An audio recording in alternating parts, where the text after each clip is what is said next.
Welcome to Always in Escrow with Colby Burchin and Serena Appel. Good morning, Colby. Good morning, Serena. How are you? I am fantastic. We are joined today by Tim Snow. He is the president of the George Snow Scholarship Fund.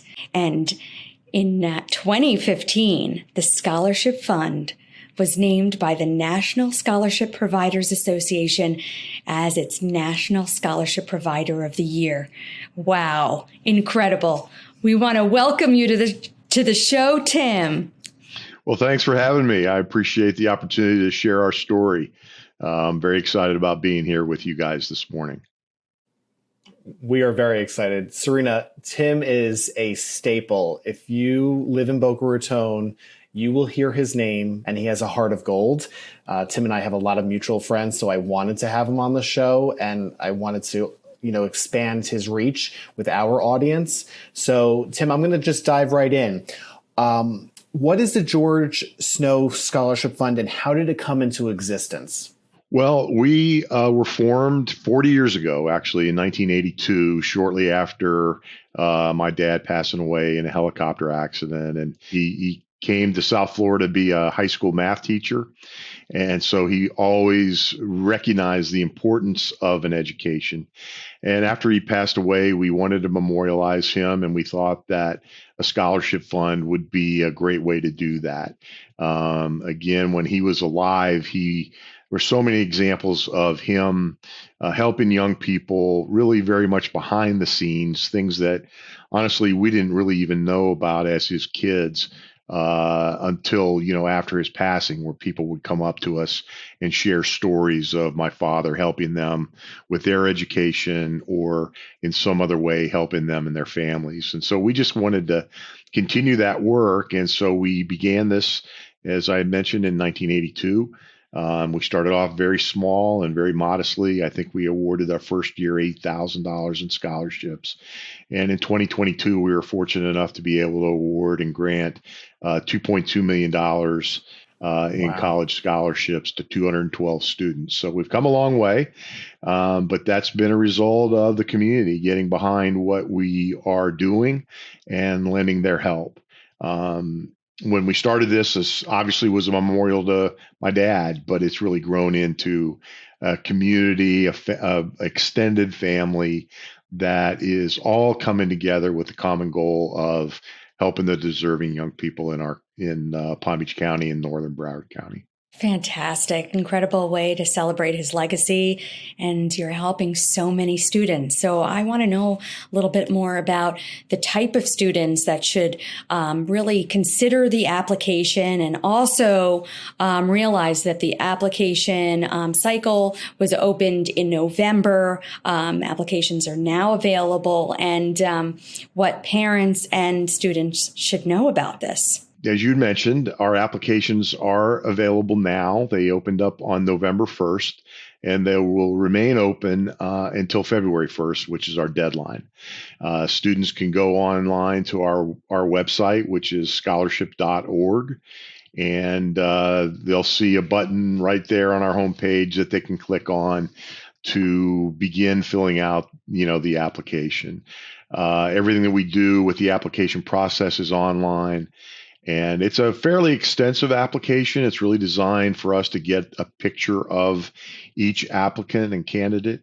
And there's a very extensive process that they'll go through even after they complete the application with a need analysis, with an interview.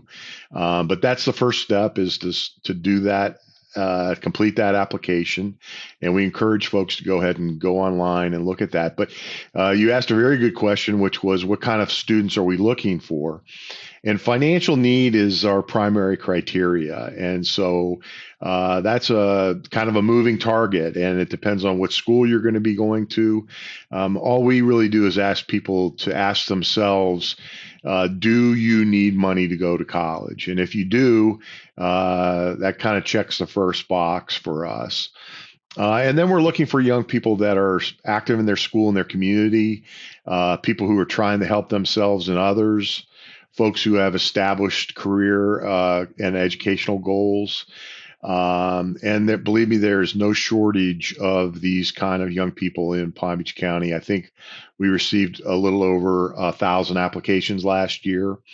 And we interviewed almost 500 students for our applications. But we know that there are young people out there that need our help, that are not aware of our scholarship opportunity.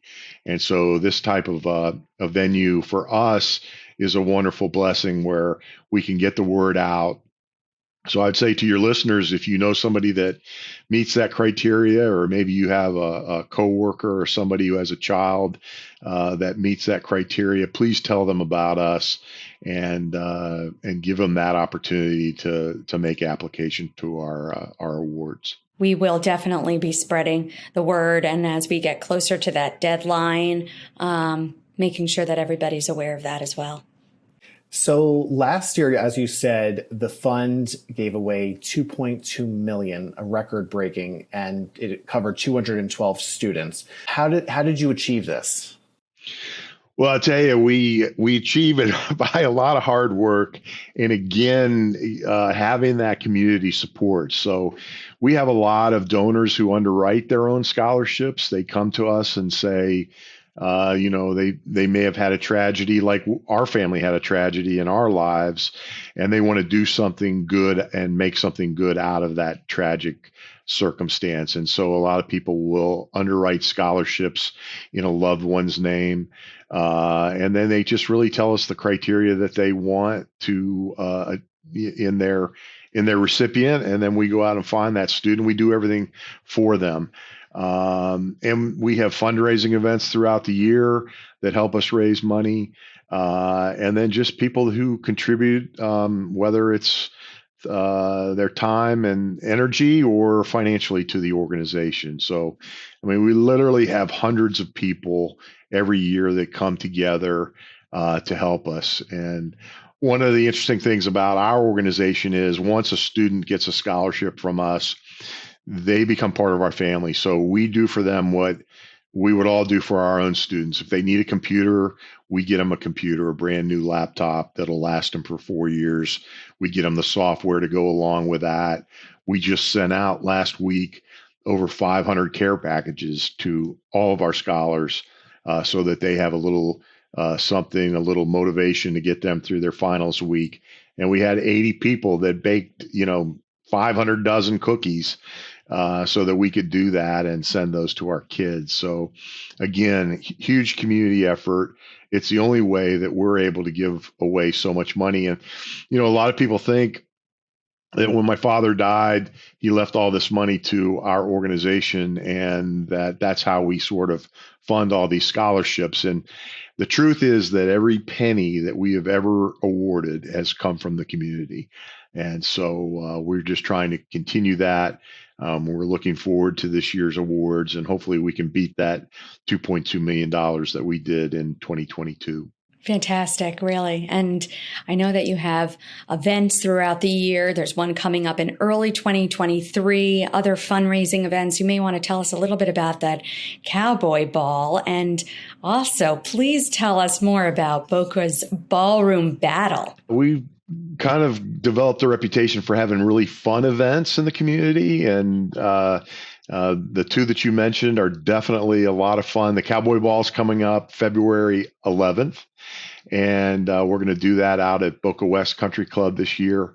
And that's really just a great event because it's casual. People don't need to go out and buy outfits for it necessarily. Everybody seems to have a pair of cowboy boots in their closet and a pair of jeans and maybe even a cowboy hat. But again, it's casual. Everybody who's anybody is at the event. So it's just a lot of fun, very laid back event. And that's, as I mentioned, coming up February 11th. And we're working hard on that right now. And then we've got another event coming up in September this year, late September. I'm not sure if we have a date just yet, but that's called Boca's Ballroom Battle. And that's really our signature event every year that we have. And what we do is we get 8 recognizable people in the community and we partner with the Fred Astaire Dance Studio here in town.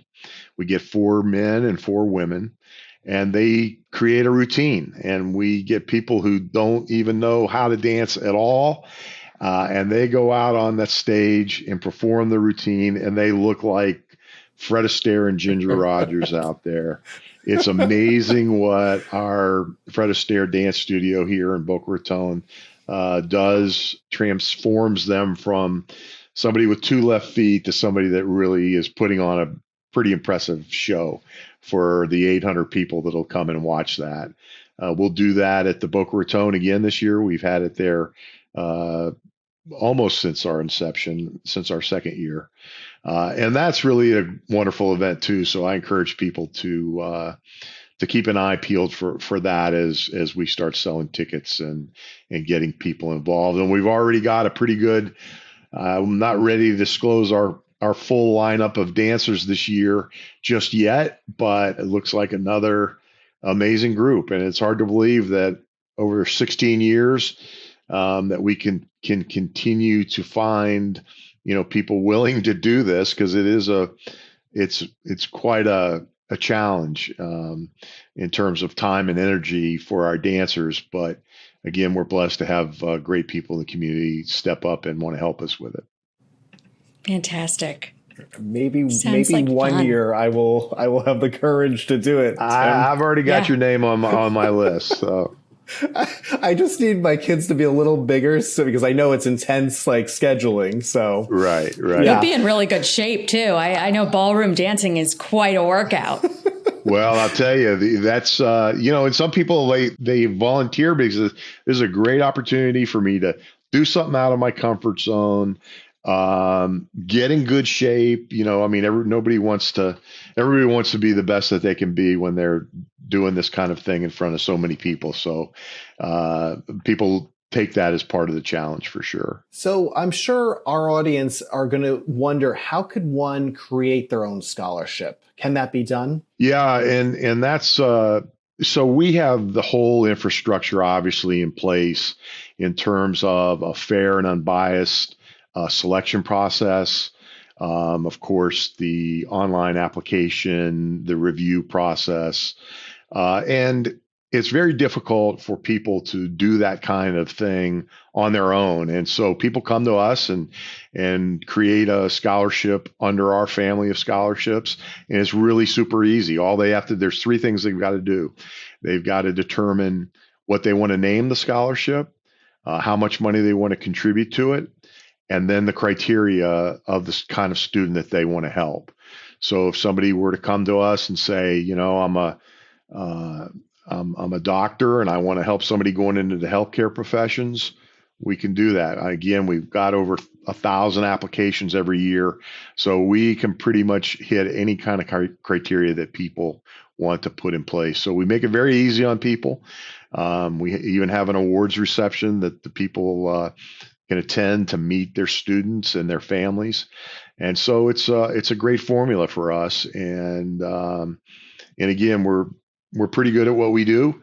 We can always be better, and we try to strive to be better every year. But we're pretty good at it. And again, there's a lot to giving scholarships that people just don't know. There's an issue called displacement. And if you were to give a student a scholarship, let's say to the University of Florida, a lot of times University of Florida will take away their institutional money to that student in the amount of your scholarship. And we spend a lot of time making sure that doesn't happen with our money, that it all benefits the student and not the college. So again, a lot to learn there, but we, over these last 40 years, pretty much know how to navigate the ins and outs of scholarship administration. And we make it very easy on people. And it's, having done this for so long, I know, the good that is being done with these scholarships and the generational change that takes place when somebody can get educated, get a great job, and then their children will not have those same challenges that recipient experienced because of the education that their parents had received. So it's a beautiful thing, and we encourage more people to do it. Fantastic. And, in addition to these scholarships, you also have a new career development program to help scholars ensure that they have everything in place to secure the best job possible after graduation. There's just so much more. You mentioned, earlier about laptops and these care packages. So it goes way beyond. It really does sound like a family and so many more resources. Can you tell us more? Yeah, absolutely. Well, a long time ago, we learned that. Well, first of all, we learned that you really can't predict who's going to do well in college. I think back to a student that we helped who was a valedictorian up at John I. Leonard High School, and so he went away to school and he dropped out after the first semester. It was because he couldn't really make that transition from high school to college. So with that in mind, we created a high school to college transition program for all of our students now. And we teach them about, what to expect at college, time management, what's the difference between a high school teacher and a college professor, what to do in your first 2 weeks of while you're at school. And just to ease that transition for our students. And so we now currently, in addition to the high school to college transition program, we've got over a dozen different programs for our scholars, and they're all designed and all have been created out of what we've seen as a real need from our scholarship recipients. And I mentioned the laptops earlier, but many years ago, we polled our students to find out, did they have a computer to take to college? And 2/3 of them did not. So that's the reason why we created that program. And you just mentioned our career development program. And that's a little bit different in the sense that what the reason that we want to create that program is we're pretty good at getting our scholars out of college now and graduated. We've got about a 90% graduation rate, which is almost double what the national rate is. And when you consider that the students that we're helping, it's very impressive. Okay. But what we're seeing is because these students are so impressive that they're going away to school, and the story that I tell, the example that I give is we had a young lady who was a graduate of Spanish River High School here in Boca Raton. She went away to MIT and got recruited by Motorola to work for them during the summer months, every summer. And when she graduated, they offered her a job, and now she lives in Austin, Texas. We want to bring our scholars back to Palm Beach County. We know how talented they are. We know what they're capable of, and we want to keep them as productive members of our community. And so we came up with the idea that we're going to do everything that we can to facilitate that. And the first thing that we're doing is creating this career development curriculum, which includes resume writing workshops, interview skills workshops, a whole curriculum of business etiquette. I mean, there's just a whole lot of things that young people don't know, and maybe their parents never went to college, and so we can help them with that, and we've spearheaded that. The other component of that are internships, as I mentioned, so we want to bring them back to Class A companies here in Palm Beach County and develop those kind of relationships. And we've already had some really good success with it, where we've placed a lot of our students now with internships to these, as I mentioned, really top-notch companies in Palm Beach County. And so it's a new initiative this year, but it's really gaining a lot of traction and getting a lot of support. So we're very excited about it, and we think it's going to be great for not only the students, but great for our community, because we're going to keep our students here and again, productive members of our community. What a phenomenal program. I'm blown away. I mean, I knew about it, but it really take it to another level. Well, there's a lot, and again, a lot of these students, maybe their parents didn't go to college, so they don't have a lot of guidance, and we're there for them as a family to guide them through even the best of times, but especially when they have a road, speed bump or a roadblock of some kind. We've got 2 dedicated individuals on our staff that do nothing but take care of our students, and I know that it's very valuable to all of our scholars. So we're fortunate to be able to do it. That's great. So I want people, our audience, to know how they can find you, get tickets for some of these shows and stuff. How could people follow you and spread the word? Yeah, really the most direct way and the easiest way to do that is just to go onto our website. And so we've got a pretty easy to remember URL, which is www.scholarship.org. And if you go on there, it's a pretty comprehensive website, but you'll be able to see, how to follow us on all the social media platforms, but also to learn about our events and our programs too, and our application. And again, if people know of a deserving young person, we really want them to promote this opportunity to them so that they can go to college and achieve all their hopes and their dreams. Tim, thank you. I really, really appreciate it. Well, thank you guys again for this opportunity. All the thanks really go to you, and we're very grateful to you and look forward to maybe doing this again next year with you guys. I'd love it. Sounds good. We'd love it.